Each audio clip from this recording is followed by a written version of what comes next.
Did you know that Russia's GDP is expected to grow by 2.6% this year, outpacing the UK and the EU, which are 0.6% and 0.9% respectively? Despite heavy sanctions, its oil and gas trade is still making billionaires, with an estimated $35 billion worth of crude oil flowing through a shadowy network since 2022, likely back into Russian interests. But the question remains, how has Russia's economy not only adapted to these sanctions, but thrived amid the demands of war? Is military spending the major drive of the economy? Here are the secret moves of Russia you never imagined. Мною принято решение о проведении специальной военной операции. Russia's invasion of Ukraine prompted the European Union and the United States to hit back with some seriously tough sanctions. They wanted to make Russia pay a big price and stop its military in its tracks. These sanctions covered a lot of areas, like energy, raw materials, and even Russia's banking system. Take the US and the UK, for example. They banned Russian oil and natural gas outright. Meanwhile, the EU jumped in by banning seaborne crude imports from Russia. And let's not forget the G7, which slapped a $60 per barrel price cap on Russian crude to choke off its earnings. Besides that, Russia also got hit with export bans on crucial technologies like semiconductors, telecommunications, encryption security, lasers, sensors, navigation systems, avionics, and maritime tech. What is the goal of the sanctions? Specifically, they want to isolate Russia, cripple its economy, and retaliate against Vladimir Putin. But things didn't go exactly as planned. According to the International Monetary Fund, IMF, Russia's economy only shrank by 2.1% in the first year of the war. That's way better than the 8.5% drop everyone thought would happen. In fact, their economy has been growing since then. And if you think the average Russian was hit hard, think again. Their real disposable income only fell by 1% compared to 2021. To put that in perspective, they lost more income during the COVID-19 pandemic. Remember when Western officials were throwing around words like crippling, debilitating, and unprecedented to describe the sanctions? With all those big words, it seemed like Russia's economy would crash and burn, forcing them to retreat. But clearly, Russia's economy didn't crumble like everyone thought it would. In fact, people are starting to realize that those big expectations about the sanctions were way off. Even though the sanctions were supposed to be debilitating, they didn't empty out the stores. Russian supermarkets are still stocked, sure, prices have gone up, and some Western brands have disappeared since they packed up and left in protest. But if you know where to look, you can still find that American cola on the shelves, sneaking in through other channels. Instead of collapsing under all that pressure, Russia's economy has started finding new markets in the East and the global South. Russian officials are even bragging that the West's attempts to isolate them haven't worked out so well. So, does this mean the sanctions failed? Not exactly. Elena Rybakova, a smart economist, says that sanctions aren't magic. They don't just make a country vanish overnight. What they do is throw a country off balance for a while. Then, the country figures out new ways to get what it needs.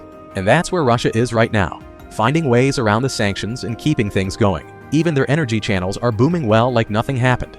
However, for decades, Europe has relied on Russian gas and oil to keep its economy going. But the unprovoked illegal attack on a European country forced a change. The European position quickly shifted to stop buying Russian oil and gas. This led Russia to turn to China and India instead. In December 2022, G7 and EU leaders tried to put a stop to this by capping the price of Russian oil at $60 a barrel. The plan was to hit Russia where it hurts, its wallet. But guess what? Russia found a way around it. How did they do it? Simple. They were using shadow fleets. 74% of Russia's oil was shipped using shadow tankers, which means these ships were flying under the radar, while the other 26% used tankers owned or insured by countries that agreed to the price cap. While rules exist, the reality is that people are turning a blind eye. The energy world has quickly reoriented with the rise of the shadow fleet. Russian shipping companies have been buying old, rusty tankers that should have been retired, acquiring them at a rapid pace. The shadow fleet, comprising several hundred ships, is transporting Russian oil, with much of the fleet's insurance, ownership, and operation shrouded in mystery. Russia's oil is loaded onto ships at its ports and taken to a bay in southern Greece, where it's transferred onto other tankers that transport the oil to buyer countries like China and India. Tracking shows that many of these shadow fleet tankers head to this bay, where some transfer of Russian oil occurs. From December 2022 to April 2024, China purchased 45% of Russia's coal exports, with India taking 17% and South Korea grabbing 10%. When it comes to crude oil, China is leading the pack again, purchasing 48% of Russia's exports. India is close behind with 35%. Even more sneaky, in the Pacific region, Russian oil was loaded onto these tankers at ports like Kozmino, where the ESPO pipeline ends. This oil was then sold at prices above the cap, making the whole plan pretty shaky. Take a guess how many vessels are exporting Russian oil. In April 2024, a fleet of 411 vessels was busy exporting Russian oil products across EU waters, and among them 240 were the shadow vessels, which is more than 50%. These shadow vessels have an average age of 17 years. Some were relics, like the 64 tankers that were at least 20 years old, and the oldest shadow tanker, which was transporting oil, was 36 years old. With these shadow fleet lineup, Russia's monthly fossil fuel export revenues in April 2024 only dipped by a tiny 1%, still raking in 732 million euros per day. What's more, these tankers, frequently with questionable insurance, present a significant environmental hazard and financial risk. The inadequate insurance would fall short of covering the costs in the event of an oil spill, potentially leaving EU coastal nations to shoulder the financial burden of cleanup, which could easily exceed 1 billion euros. The price cap was supposed to be a clever move by the EU and US. They wanted to keep Russian oil on the market to avoid making energy prices skyrocket while still trying to cut down Russia's profits. But by trying to do both, they didn't really do either one well. As a result, Russia is still raking in the cash and continuing the war. According to the International Monetary Fund, Russia's economy will grow by 3.2% this year. Sure, there are some buts to consider, but that's still better than what most of the world's advanced economies can manage. And there's one big reason for this: China. Russia has become China's top oil supplier, but the connection between these two giants goes way beyond just oil. China has basically become Russia's economic lifeline. In 2023, trade between these two countries skyrocketed past $240 billion. China now makes up 38% of Russia's imports and 31% of its exports. With such a tight grip on what Russia needs, China can even charge higher prices than it does elsewhere, and Russia just has to roll with it. Meanwhile, if you take a walk around St. Petersburg or Moscow, and you'll see just how much China matters to Russia with the sanctions hit. Electronic stores are packed with Chinese tablets, gadgets, and phones. What about the car market? It's a Chinese takeover. In 2023, Chinese car exports to Russia jumped nearly 600%, and now over 60% of the cars on Russian roads come from China. Just before the war, that number was only 9%. Then, by December 2023, Russia was getting paid in Chinese yuan for 35.8% of its exports and using Chinese yuan for 37% of its imports. To compare, Russian rubles were involved in just about the same amount of transactions: 35.7% for exports and 31.5% for imports. So what does this mean? Russia's net exports in foreign currency hit $5.4 billion in December 2023, the highest since January. And here's a fun fact: Russian companies and individuals held more money in Chinese yuan, about $68.7 billion, than in US dollars, about $64.7 billion. But that's not all. In 2023, Russian companies got $46.1 billion in yuan credit, a massive jump from the previous year, mostly because they switched from dollars and euros. Clearly, the yuan is becoming a big deal in Russia's external payments. Yet dollars and euros aren't completely out of the picture. Now let's talk about those technology sanctions. At first, they really hurt Russia's imports. Estimates show that the value of all imported goods dropped by half in the first 4 months after the invasion. But Russia bounced back. By the end of 2022, imports were down only 8%, according to Russia's central bank, though some independent researchers think the drop was closer to 15 to 16%. And in 2023, imports clawed their way back to nearly 99.7% of pre-war levels. How did Russia pull this off? Alternative supply chains and a little thing called parallel imports. When companies started fleeing Russia in March 2022, Moscow made parallel imports legal, basically bringing in products without the trademark owner's permission. This isn't illegal under international law, and some countries like Japan and the UK even allow it for certain goods. But how were parallel imports achieved? This is mainly through imports from third countries, not directly from the US or EU. Take Germany, for example. From 2021 to 2023, while Germany exports to Russia dropped by 69%, from $32 billion to $9.9 billion, their exports to Russia's neighbors skyrocketed. Exports to Kyrgyzstan shot up by 1,211% to $778 million. Armenia saw a 149% increase to $546 million, and Georgia increased by 97% to $908 million. Now, a lot of these goods being shipped aren't arriving in Kyrgyzstan or Armenia. According to Robin Brooks, chief economist at the Institute of International Finance, half of Germany's exports to Kyrgyzstan never actually reach the capital, Bishkek. Instead, they mysteriously find their way to Russia. It's like Kyrgyzstan is just a stopover written on paper while the goods go to Russia. Usually, parallel imports are for essential medicines, but Russia took it a step further, expanding the list to include everyday consumer goods. As Justine Nolan from the Australian Human Rights Institute at UNSW Sydney explained, this move was all about keeping the shelves stocked. Take Apple for a case study. After Western sanctions hit, Russia's top Apple retailer, Restore, shut its doors to assess the situation. But when it reopened in September 2022, it had a new name, Restore, and a new game plan. Not only did it continue selling Apple products, but it also started offering hair dryers, gaming consoles, and smart home gadgets from other brands. How did this happen?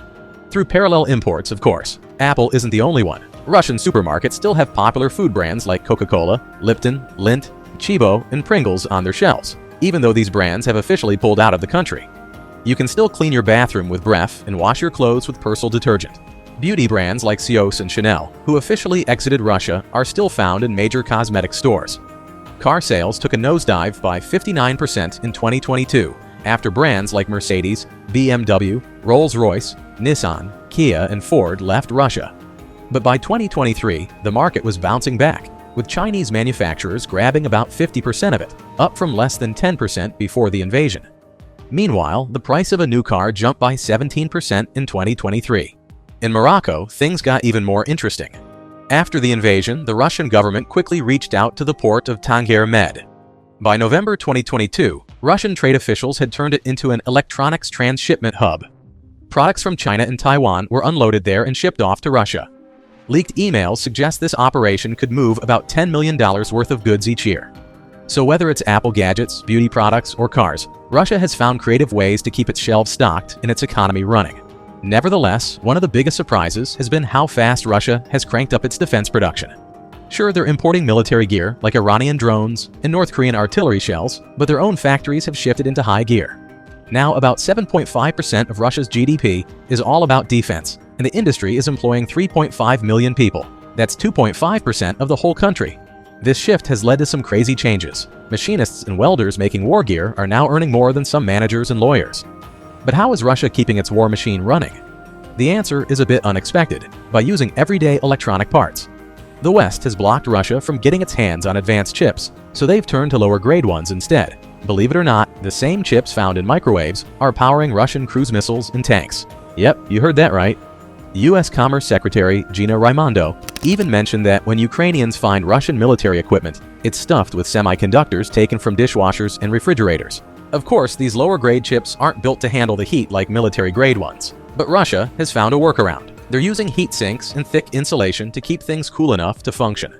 When it comes to technology, some components are everywhere, not just for military or civilian use, but for both. Think of them as omni-use technologies. These are not just dual use. They pop up in every corner of the modern economy. Developed and controlled by private companies rather than governments, these technologies are tricky to control with export restrictions because they're so widely available and constantly evolving.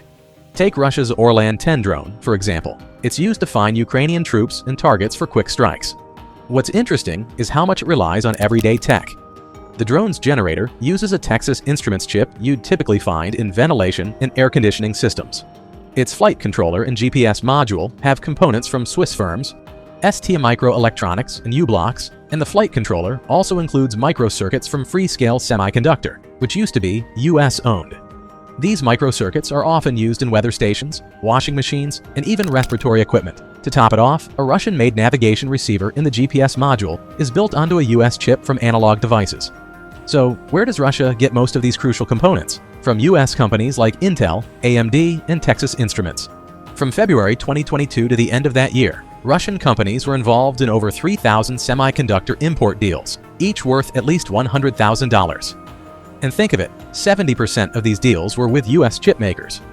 As one Russian weapons manufacturer put it, it's impossible to isolate Russia from the entire global electronic component base. It's a fantasy to think otherwise. Before we get into the last part of the video, make sure to check out the link in the description for my best recommendation when it comes to further expanding our knowledge on a more personal scale. Ultimately, when you look beyond cars, microelectronics, and semiconductors, the real engine driving Russia's economic growth is military spending. The numbers are eye-popping. By spring 2024, production in war-related industries shot up by around 60% compared to autumn 2022, when it first started accelerating at breakneck speed. Meanwhile, production in other manufacturing sectors is stuck in neutral, and military spending is set to climb even higher in 2024, thanks to soaring oil revenues, tightening the job market. The Russian economy is now heavily influenced by increased government spending and boosted by high energy export revenues. Resources are flowing into the war effort, shifting the economy's focus. Some regions, especially the poorer ones, have seen unexpected benefits. The war has brought new opportunities and upward mobility to places that hadn't seen much progress during Russia's reintegration into the global economy. So, what do you think about all these? How do you think Russia's economy will be by the year's end? Let's hear your comments in the comments section. If you found this exploration into Russia's secrets to sustain its economy interesting, make sure to like the video and subscribe for more content like this. Are you curious about how other countries are navigating their economic paths? Check out the video on the screen for a closer look at the global economic stage.